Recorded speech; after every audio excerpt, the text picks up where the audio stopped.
You always got a good attitude, but I know that March is what really gets your juices flowing.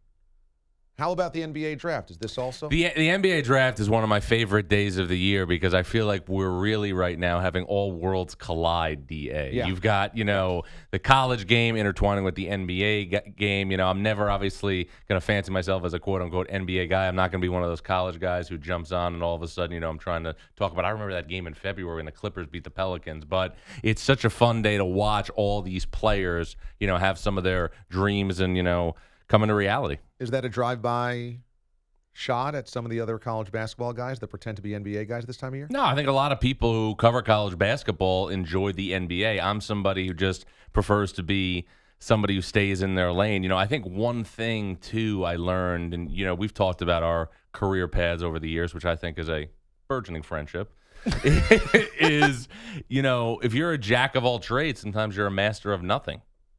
So I've always tried to be, obviously somebody who master of something. Yeah, stayed in the lane. Well, you've done a good job at that, and the college basketball circuit inside and out. You've seen these players for a long time, although some of them have only been in college for a year. But for Zion, he was on everybody's radar well before Duke.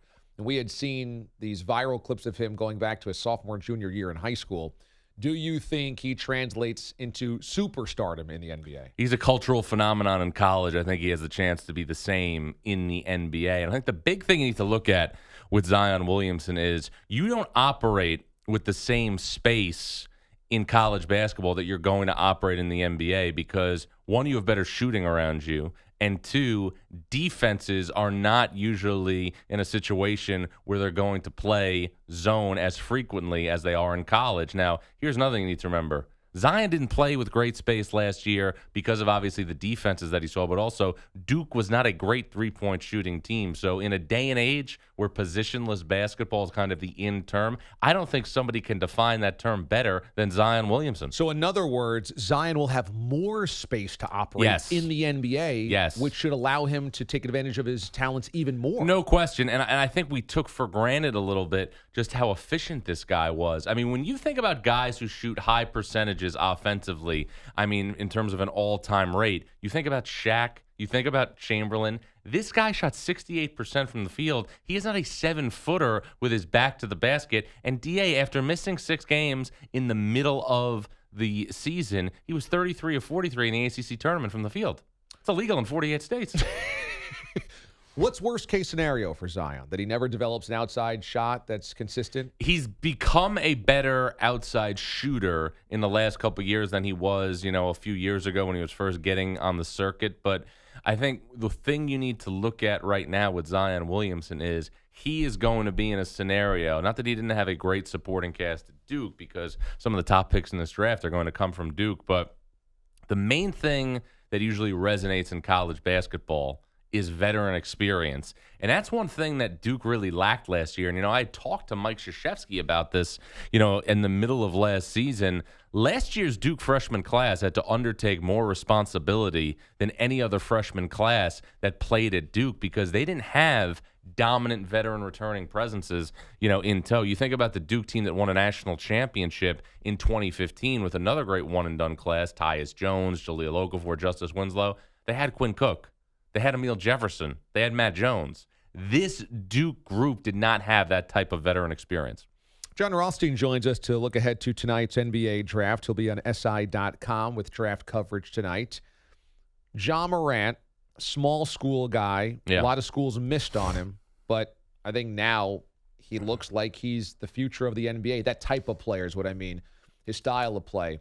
Do you think he walks into the NBA next year, presumably for the Memphis Grizzlies, and makes an immediate impact? Well, he's somebody that I can tell you from a commitment standpoint is off the charts. I was down in IMG Academy where he was training in Bradenton, Florida last month, watching him work out, watching him take care of his body, watching him rehab at an appropriate rate. And he has all the requisites to be a dominant lead guard in the NBA. Now, you think about that position right now. If you're going to be a dominant lead guard in the NBA, that means you're going to trade shots with Westbrook, with Lillard, with players of that ilk. Ja Morant has those type of requisites. The big thing for me with Ja Morant is this. He's got to cut down his turnovers, averaged over 5 a game, but he played his best when it mattered most. In 4 games last year against high major competition, averaged 27, 8, and 8. He's great. And great name, too. Great name. Almost as good as Damon Amendolara. His explosion at the basket is amazing. Yeah. And he's so fast. He's lightning fast. I think that he really does translate to the next level. And you talk about the commitment. I think that happens when you get overlooked, amongst the AAU circuit and recruiting. It grounds you. It makes you humble. And I think it drives you to push yourself more than a guy that was highly recruited. Well, and another thing, too, you have to love about him, he's very comfortable dominating and having impact on a game by being in a situation where he's setting the table for his teammates. He was regularly getting 10 assists a game. So it's not like he's somebody who's always going to be in the mindset that I have to score for my team to win. If he has to shoot less and pass more, he will. R.J. Barrett is the presumed number 3 pick of the New York Knicks tonight. Think there's any way the Knicks don't take Barrett? I don't, but we are talking about, a franchise that, and look, if you've covered the draft, if you've been in the draft, you have to look at what's happened right here. The Knicks in the last 5 years have 2 draft picks in the lottery that really, they haven't gotten anything out of. I mean, Frank Ntilikina is somebody they, took, I believe it was 8th overall a couple years ago. And then Kristaps Porzingis is somebody who they took at a higher rate, but you don't see a lot back in return from dealing him. So this is a franchise that hasn't maximized their assets.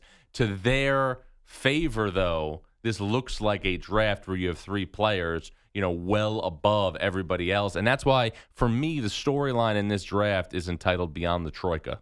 Because beyond those 3... I love your catchphrases and slogans for everything. Beyond the Troika, is going to be, to me, the big story, because I think the draft starts at 4. R.J. Barrett, though, worries me a little bit in this standpoint. When Zion went down, I didn't think that he dominated, and he had the talent to dominate. And 26, 8, and 5 in the games that Zion didn't play. Did you feel, though, in those games, I think they went 3-3 in those 6 games, that he, somebody's got to score the points? Yeah.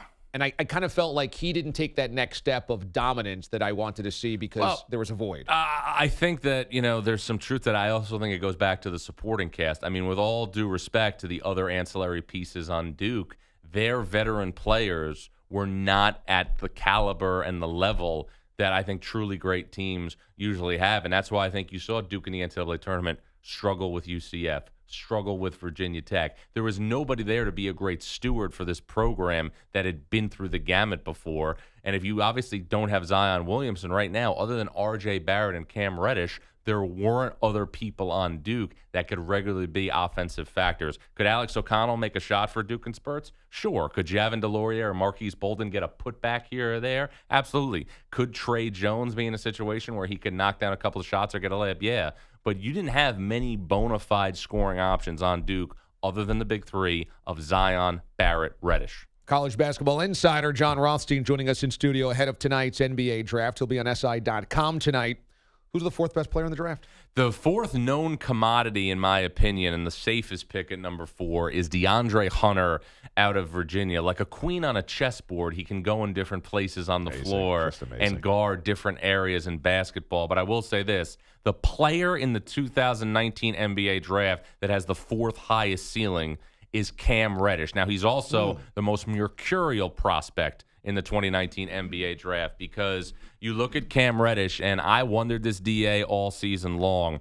If you took Cam Reddish and you put him on a team that wasn't Duke, maybe it's Syracuse, maybe it's Notre Dame, maybe it's Georgia Tech, and you regularly featured him at a high level, what would he look like right now? I mean, you have somebody who a lot of people wonder if he's the Tin Man, if he does not bring it every single night. Absolutely. But with all that said, he still made 89 threes last year, and he still was playing not the role of best supporting actor, but he was the 3rd wheel in that cog. I had a conversation about 2 weeks ago with a Western Conference executive, and he told me some of the same DNA questions that surround Cam Reddish going into tonight surrounded Paul George when he was coming out of Fresno State. Cam Reddish has talent, but he did disappear in some big spots and was very inconsistent last year. He could drop all the way to 8 or 9, right? Absolutely. In this draft. Absolutely. He could definitely be the guy who drops. Vandy guard Darius Garland is gaining attention as well. I've seen him pegged for the Cavs at number 5. Do you like Garland? Darius Garland is somebody who I saw at a Vanderbilt practice before he got hurt this year, and he reminded me a little bit of a tool shed because he could do a lot of different things on offense. There was the mid-range game. There was the ability to take the ball to the basket, and there was obviously the ability to step back and extend the defense from the three-point line. I didn't think after watching Darius Garland practice, DA, that he was going to be in a situation where he was going to be Trae Young, but I did leave that practice saying this. If there's somebody in college basketball who can have an impact on the sport like Trae Young did a year ago in the sense where he could get 17 to 20 points a game and 7 or 8 assists, it's Darius Garland. And the games he played prior to injury, 58 from the field, 48% from 3. So Darius Garland, the tool shed. Was it R.J. Barrett who was the queen of the chessboard? That was DeAndre Hunter because of his defensive prowess. Yeah. Okay. All right. R.J. Barrett's the known commodity. The known commodity. Reminds me of a young Jalen Rose. Gotcha. And then this draft is really beyond the troika. Yes. Okay. Beyond the troika, because I think it starts at 4. Who is somebody that's off the radar, the top 4 or 5 picks that you really, really like tonight? There's a lot of diamonds in the rough. It depends how deep a dive you want to go right now, because I got second-round picks if you want. Let's start with deep dive value in the first round. Okay. A couple of guys. Eric Paschall from Villanova, who I'm hearing more and more in the last 24 hours is starting to solidify a place in the back end of the first round. Magic feet defensively. He's reminded a lot of NBA people defensively of Draymond Green over his workouts in the past couple weeks. Big Ty Jerome guy from Virginia. To me, he's Grievous Vasquez physically and Jose Calderon instinctively. I think one thing you need to look at Ty Jerome is this, and you know this, DA, because you followed Virginia closely. He was getting roughly, between 13 and 15 a game, 6 rebounds, 4 or 5 assists, and he's playing at the slowest tempo in college basketball. So what I always felt was if you took Kobe White off North Carolina and put Ty Jerome in his place, Ty Jerome would have the chops to be a late lottery pick. And those are the types of picks that might happen to the 20s, perhaps. And that's where the Celtics could have some real value. 20 and 22, yeah. They have 20, 22, and I think 14. Yeah. So they got 3 picks in the top 30 tonight in the first round. What do you think about P.J. Washington? He was relied upon to do so much for Kentucky this year, and when it mattered, stepped up and did that. But he might not go until the middle of the first round. Yeah, I made a phone call before I got on the air with you that all 3 Kentucky guys, P.J. Washington, Tyler Hero, and also Keldon Johnson, are projected right now. Things can obviously change to be in that 12 to 23 range. I see P.J. Washington. I see Carl Landry. I see an undersized forward who can do dirty work. And people also have to keep in mind, this is somebody who in 1 year, as freshman to sophomore season, totally changed the way he approached things from a nutrition standpoint, from an offensive standpoint, made 5 threes as a college freshman, made 33 as a college sophomore. He has a chance to be a piece to the puzzle for an NBA team, but I see Carl Landry. The best name in the draft is Bol Bol, Manute Bol's son, who was the big man at Oregon. Now, he was injured last year, but what do you think about his prospects in the NBA? Well, this remains to me the biggest mystery in tonight's NBA draft. And literally the biggest. Yeah, literally the biggest. Despite an initial invite to the green room, Bol Bol has no guarantee of going in the top 20. And in the day and age that we're in right now, where the NBA 5-man is much different than what we saw when you and I were growing up in the 90s, the question is this, and an NBA head coach from the early 2000s once told me this in the conversation, you are who you can guard in the NBA. So if you are Bol Bol and you're 7'2" and you're thin and you're frail, who are you going to have the mobility to chase on the perimeter? Who are you going to have the strength to guard, obviously, if you have a more traditional back-to-the-basket 5? So he was obviously incredibly productive in the games that he played, but people question the motor and they question his durability. Which Tar Heel do you like better, Kobe White or Nasir Little? I like Kobe White, but I think there's a Tar Heel hiding in plain sight, and I didn't mention him. I didn't mention him with my value picks, but I think Cam Johnson could be the sleeper once we get beyond the troika in the 2019 NBA draft. Because the one thing that all NBA people will tell you immediately translates in terms of a skill set is shot making. Cam Johnson last year at North Carolina, 96 made threes. Cam Johnson last year at North Carolina, better than 45% from downtown. He might need a little more gunpowder in his diet to be a little nastier defensively and guard NBA wings, but this is somebody that I think has the chops to translate right away because of his shot making. And here's the thing, and you know this, like great players in the NBA who are obviously ball dominant, whether it's LeBron James, whether it's Kobe Bryant, whether it's Michael Jordan. What's the one thing you always need around you? Shot making. You saw it with LeBron James. Like my buddy Wally Zerbiak,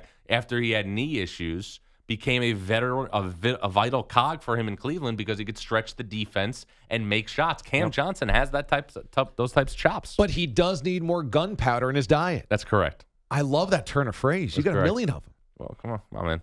Rome wasn't built in a day. John Rothstein joins us here in studio. You know who has very good, like, quick off the top of his head one-liners? I'm not just saying this because he's your buddy. Catalan. Andrew Catalan. Like, in those NFL games, like, it's almost like he throws something out there in a game-winning field goal that, you know, he was waiting on, and he just knows when to, you know. Strategically places them perfectly. Plays. Totally agree. Yeah. Now, let me ask you about the second round, because you want a really deep dive. Yeah. Give me like a second round gem that you think. Terrence Mann from Florida State against somebody who had a major role on a team that went to the second weekend of the NCAA tournament in back-to-back years, somebody who can guard at the NBA level, somebody who can rebound and start a break.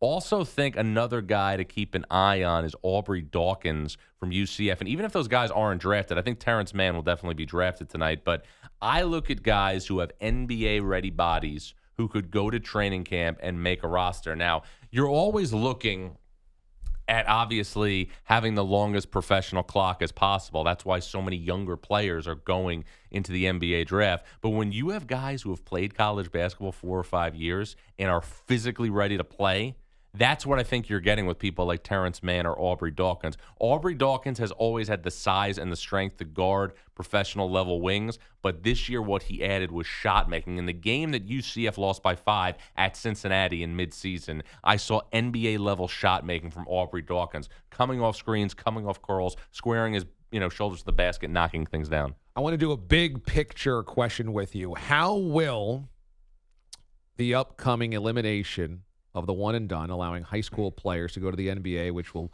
be instituted likely in 3 years, how will that alter the college basketball landscape? We are going to have a watered-down talent base in college basketball, but the great programs are going to look more like Villanova or like what Duke used to look like with Reddick, with Collins, with Wojo. Veteran guys that have been around Veteran guys that have been around a long time. But also, DA, let's look right now at the Final Four. What one-and-done prospects were there on the teams in the Final Four? None.